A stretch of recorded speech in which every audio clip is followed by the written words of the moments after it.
أعوذ بالله من الشيطان الرجيم. بسم الله الرحمن الرحيم.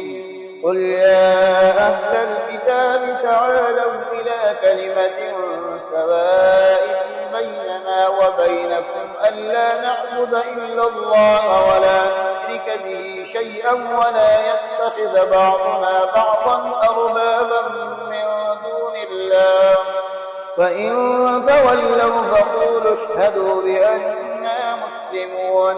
يا أهل الكتاب لم تحاجون في إبراهيم وما أنزلت التوراة والإنجيل إلا من بعده، أفلا تعقلون؟ ها أنتم هؤلاء حاججتم فيما لكم به علم، فلم تحاجون فيما ليس لكم به علم؟ والله يعلم وأنتم لا تعلمون. ما كان إبراهيم يهوديا ولا نصرانيا ولكن كان حنيفا مسلما وما كان من المشركين.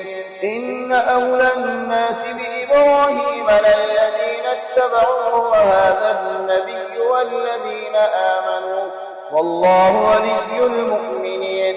ودت طائفة من أهل الكتاب لو يضلونكم وما يضلون إلا أنفسهم وما يشعرون. يا أهل الكتاب لم تكفرون بآيات الله وأنتم تشهدون؟ يا أهل الكتاب لم تلبسون الحق بالباطل وتكتمون الحق وأنتم تعلمون؟